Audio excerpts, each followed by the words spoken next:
All right, now I want you all to close your eyes.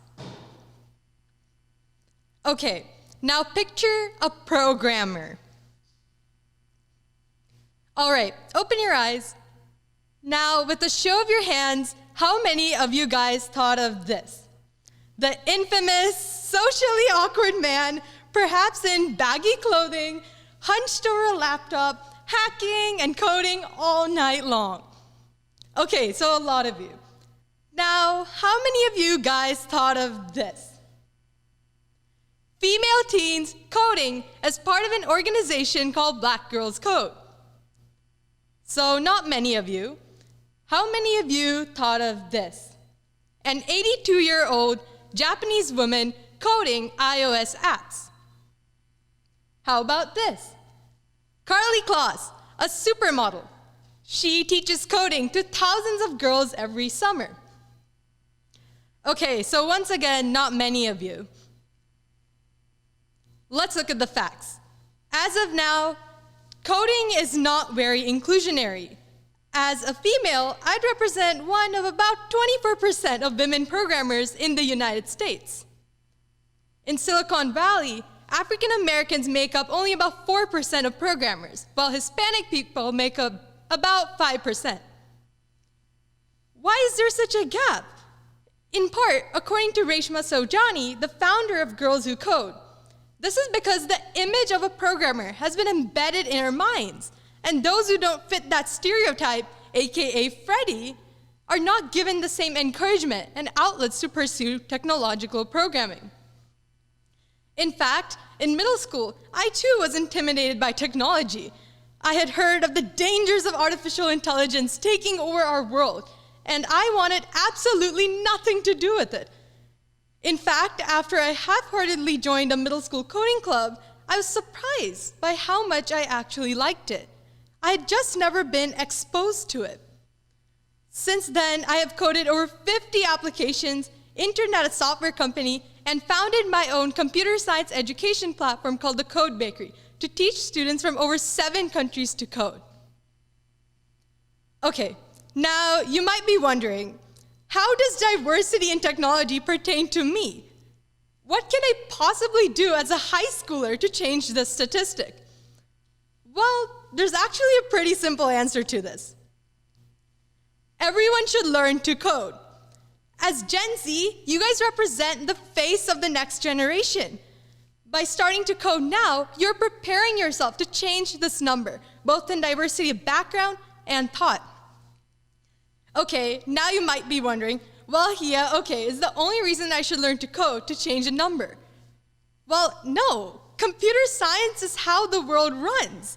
Your computers, this projector, remote learning, all of this wouldn't be possible without thousands of people coding these technologies.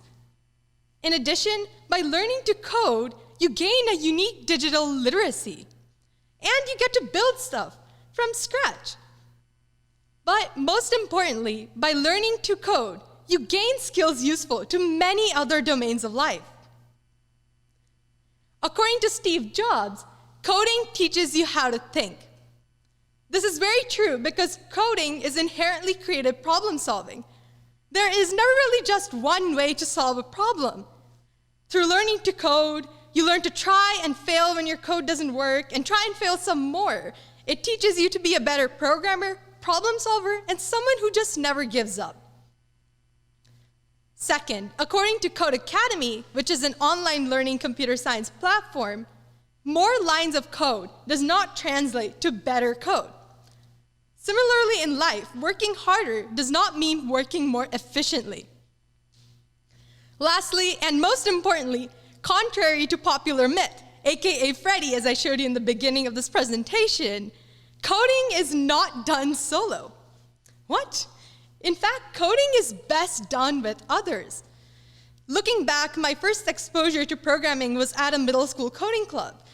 And I realized that it wasn't so much actually writing the code itself or even how the project runs, but the chance to collaborate with others to solve problems that sparked my interest in programming.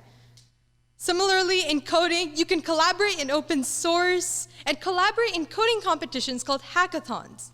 You can also give and get help in online community forums. It teaches you responsibility and teamwork, crucial skills that are useful to many other domains of life, both in school, the workforce, and beyond. I would like to stress that you don't necessarily have to be in the technology industry to code. In fact, coding is a way to achieve your own goals. For example, I am passionate about the environment, so I built an app to determine water quality. Similarly, do you love writing? Code your own blog. Love video games? Create your own video games. Driven by politics? Create an AI fact checker. The list goes on, and really the possibilities with coding are endless. Let's go back to Karlie Kloss, the supermodel I was talking about. As a supermodel, you would think that she has absolutely nothing to do with technology. But after taking a coding class in middle school and programming a drone to deliver her a cookie, she became hooked on it. And ever since then, she has been running annual coding workshops for thousands of girls. In an interview with Business Insider, she told the interviewer, "Coding is an important language, as important to learn as your mother tongue."